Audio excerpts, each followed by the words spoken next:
Hello class 9 के बच्चों, एक बार फिर आप सबका बहुत बहुत स्वागत आपके अपने YouTube channel learn Hindi with Anju ma'am में। बच्चों, हम लोग पढ़ रहे हैं आपकी कक्षा 9 की एनसीईआरटी हिंदी की पाठ्य पुस्तक स्पर्श भाग 1, जिसके गद्य खंड के अंतर्गत हम पढ़ रहे थे पाठ 4 वैज्ञानिक चेतना के वाहक चंद्रशेखर वेंकट रामन। बच्चों, इसके एक्सप्लेनेशन को आधा हमने एक्सप्लेनेशन 1 के अंतर्गत कर लिया था और बाकी का आधा पार्ट आज पढ़ते हैं। तो जो इसके लेखक हैं धीरंजन मालवीय जी, और इन्होंने इसमें हमारे भारत के जो पहले भारतीय नोबेल पुरस्कार विजेता थे रामन जी, उनकी उपलब्धियों के बारे में वर्णन किया है। पेज 39 तक हम पढ़ चुके थे, आज यहाँ से पेज 40 से पढ़ते हैं। रामन ने अनेक ठोस रवों और तरल पदार्थों पर प्रकाश की किरण के प्रभाव का अध्ययन किया। उन्होंने पाया कि जब एक वर्णीय प्रकाश की किरण किसी तरल या ठोस रवेदार पदार्थ से गुजरती है तो गुजरने के बाद उसके वर्ण में परिवर्तन आता है ना। तो उन्होंने बताया कि उन्होंने क्या खोजें की थी, क्या था उनकी जो रिसर्चेस थी वो क्या थी कि प्रकाश की जो किरण है उसका क्या प्रभाव पड़ता है तरल पदार्थों पर और ठोस पर, जो रवेदार ठोस पदार्थ हैं। तो उन्होंने कहा कि जब एक वर्णीय यानी एक ही वर्ण की प्रकाश की किरण किसी तरल या ठोस रवेदार पदार्थ से गुजरती है तो गुजरने के बाद उसके वर्ण यानी कि रंग में परिवर्तन आता है। वजह यह होती है कि एक वर्णीय प्रकाश की किरण के फोटॉन जब तरल या ठोस रवे से गुजरते हुए इनके अणुओं से टकराते हैं तो इस टकराव के परिणाम स्वरूप वे या तो ऊर्जा का कुछ अंश खो देते हैं या पा जाते हैं। कारण क्या बताया उन्होंने, रंग में परिवर्तन क्यों हो जाता है प्रकाश किरण की, तो उन्होंने ये वजह बताई कि जो एक वर्णीय प्रकाश की किरण के जो फोटॉन होते हैं ना, वो जब किसी तरल यानी कि लिक्विड में या फिर ठोस रवे से गुजरते हैं तो इसके अणुओं से टकराते हैं, है ना। तो इस टकराव से क्या होता है कि या तो वे ऊर्जा का कुछ अंश खो देते हैं टकराने के कारण या फिर पा जाते हैं। दोनों ही स्थितियां प्रकाश के वर्ण या रंग में बदलाव लाती हैं।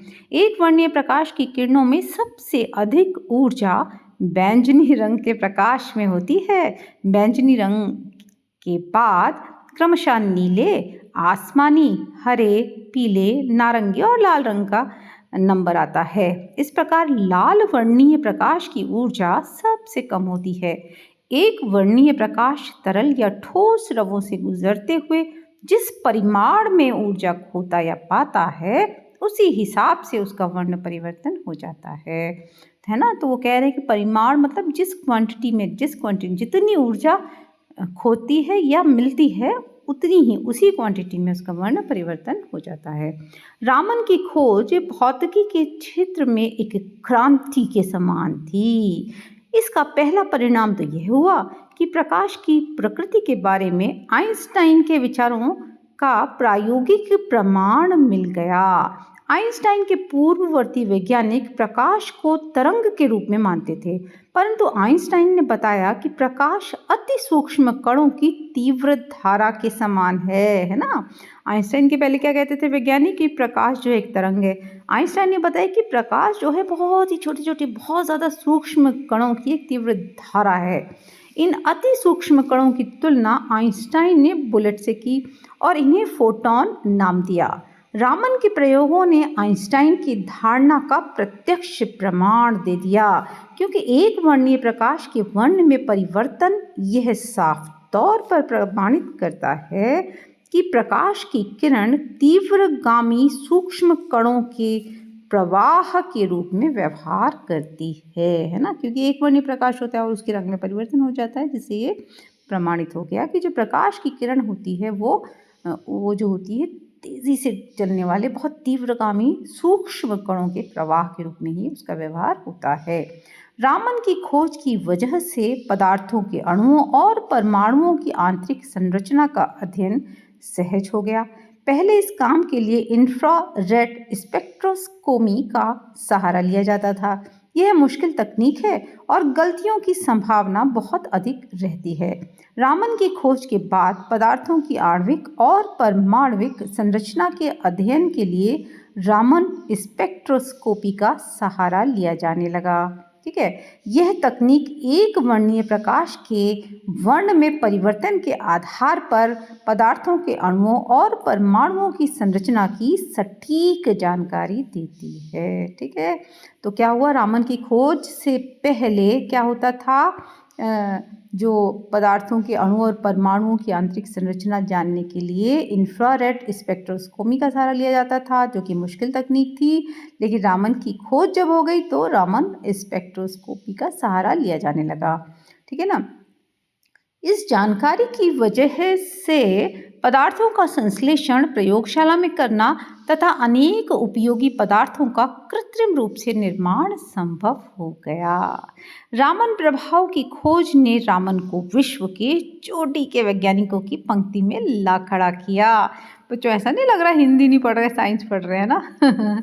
तो जो रामन ने जो खोज की उसे कहा गया रामन प्रभाव। इसकी खोज ने जो रामन थे ना, उनको विश्व के चोटी के वैज्ञानिक यानी सब बड़े से बड़े जो वैज्ञानिक थे ना, उनके जैसी लाइन में खड़ा कर दिया। पुरस्कारों और सम्मानों की तो जैसे छड़ी सी लगी रही, खूब इनाम मिले उन्हें सन 1924 में रॉयल सोसाइटी की सदस्यता से सम्मानित किया गया, है ना। सन 1929 में उन्हें सर की उपाधि प्रदान की गई। ठीक अगले ही साल उन्हें विश्व के सर्वोच्च पुरस्कार भौतिकी में नोबेल पुरस्कार से सम्मानित किया गया। उन्हें और भी कई पुरस्कार मिले, जैसे रोम का मैथ्यूसी पदक, रॉयल सोसाइटी का ह्यूज पदक, फिलाडेल्फिया इंस्टीट्यूट का फ्रैंकलिन पदक, सोवियत रूस का अंतर्राष्ट्रीय लेनिन पुरस्कार आदि। सन 1954 में रामन को देश के सर्वोच्च सम्मान भारत रत्न से सम्मानित किया गया। भारत रत्न बच्चों भारत का सबसे बड़ा सम्मान है ना, जो नागरिकों को दिया जाता है। वे नोबेल पुरस्कार पाने वाले पहले भारतीय वैज्ञानिक थे। उनके बाद यह पुरस्कार भारतीय नागरिकता वाले किसी अन्य वैज्ञानिक को अभी तक नहीं मिल पाया है। बच्चों, सोच लो आप, कितनी इम्पोर्टेंट बात है ना। आज तक नहीं मिल पाया दोबारा। उन्हें अधिकांश सम्मान उस दौर में मिले जब भारत अंग्रेज़ों का गुलाम था। उन्हें मिलने वाले सम्मानों ने भारत को एक नया आत्मसम्मान और आत्मविश्वास दिया।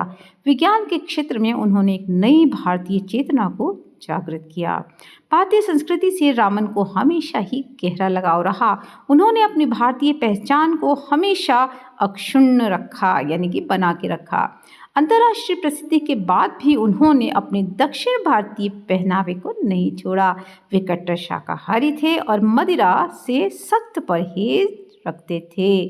जब वे नोबेल पुरस्कार प्राप्त करने स्टॉकहोम गए तो वहां उन्होंने अल्कोहल पर रामन प्रभाव का प्रदर्शन किया।